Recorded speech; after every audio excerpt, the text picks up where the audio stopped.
আসসালামু আলাইকুম রহমতুল্লাহি ওবরকাতু।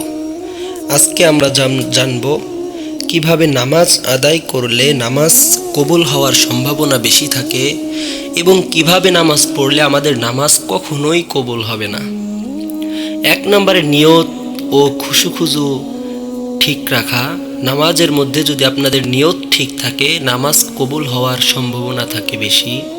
দুই, শুদ্ধভাবে যদি যথাযথ নিয়মে আদায় করা হয়, শুদ্ধ উচ্চারণ শুদ্ধভাবে নামাজ যদি আদায় করা হয়, ফরজ ওয়াজিব সুন্নাত মুস্তাহাব আমলগুলো যথাভাবে পালন করা হয়, তাহলে ওই নামাজ কবুল হওয়ার সম্ভাবনা বেশি থাকে।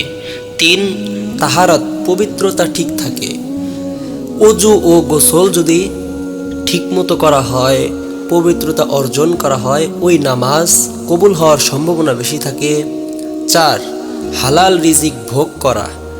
হালাল রিজিক ভোগ করলে, হালাল রিজিক খেলে আল্লাহ রাব্বুল আলামিনের দরবারে ওই নামাজ কবুল হওয়ার সম্ভাবনা বেশি থাকে। পাঁচ, বিনয় ও নম্রতা থাকা। অহংকার অন্তরের মধ্যে থাকলে ওই নামাজ কখনোই আপনার কবুল হওয়ার সম্ভাবনা থাকে না, তাই আমাদের উচিত নম্রতা থাকা। ছয়, নামাজ যথাসময়ে পড়া।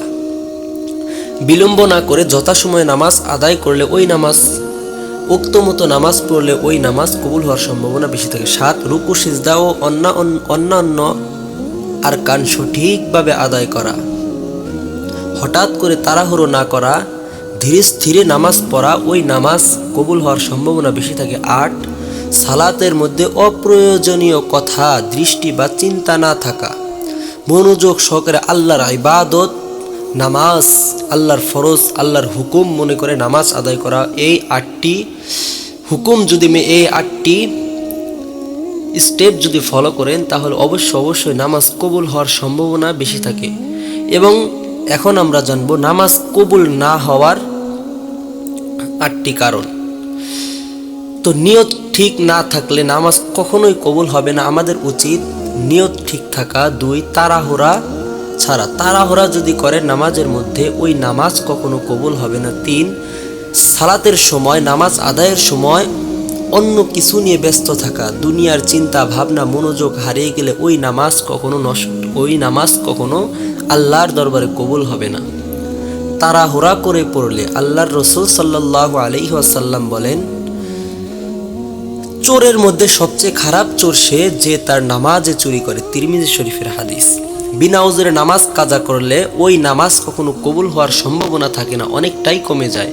ছয়, হারাম রিজিক গ্রহণ করলে। রিজিক যদি আপনার হারাম হয়, ওই হারাম রিজিক ভক্ষণকারী লোকের নামাজ আল্লাহ রাব্বুল আলামিনের দরবারে কবুল হয় না।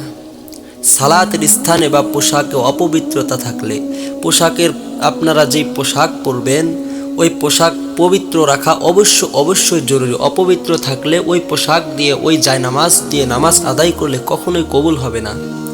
আট, শিরক বা বিদআত থাকলে।